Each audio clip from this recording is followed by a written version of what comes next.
Instagram ഇൻഫ്ലുവൻസറായ +2 വിദ്യാർത്ഥിനി ആത്മഹത്യ ചെയ്ത കേസിൽ പ്രതി ബിനോയിയെ പെൺകുട്ടിയുടെ വീട്ടിലെത്തിച്ച തെളിവെടുപ്പ് നടത്തി. സംഘർഷ സാധ്യത കണക്കിലെടുത്ത് രഹസ്യമായിട്ടായിരുന്നു പോലീസ് നടപടികൾ. ഇന്നലെ രാവിലെ 11-ന് കനത്ത സുരക്ഷയിലാണ് പോലീസ് ബിനോയിയുമൊത്ത് പെൺകുട്ടിയുടെ തൃക്കണ്ണാപുരത്തെ വീട്ടിലെത്തി തെളിവെടുപ്പ് നടത്തിയത്. അതിവേഗത്തിൽ തെളിവെടുപ്പ് പൂർത്തിയാക്കി പോലീസ് മടങ്ങി. പെൺകുട്ടിയെ എത്തിച്ച് പീഡിപ്പിച്ച വർക്കലയിലെ റിസോർട്ടിലും പ്രതിയുടെ വീട്ടിലും തെളിവെടുപ്പ് നടത്തിയിരുന്നു. പ്രായപൂർത്തിയാകുന്നതിന് മുൻപ് പെൺകുട്ടിയെ പീഡിപ്പിക്കുകയും ഗർഭചിത്രം നടത്തുകയും ചെയ്തെന്നാണ് കേസ്.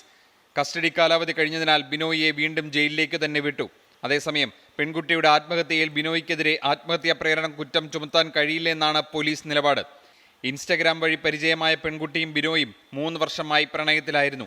പെൺകുട്ടിക്ക് 17 വയസ്സുള്ളപ്പോഴാണ് ലൈംഗികമായി ചൂഷണം ചെയ്തത്. 2 മാസം മുൻപാണ് ബിനോയുമായുള്ള സൗഹൃദം അവസാനിപ്പിച്ചത്.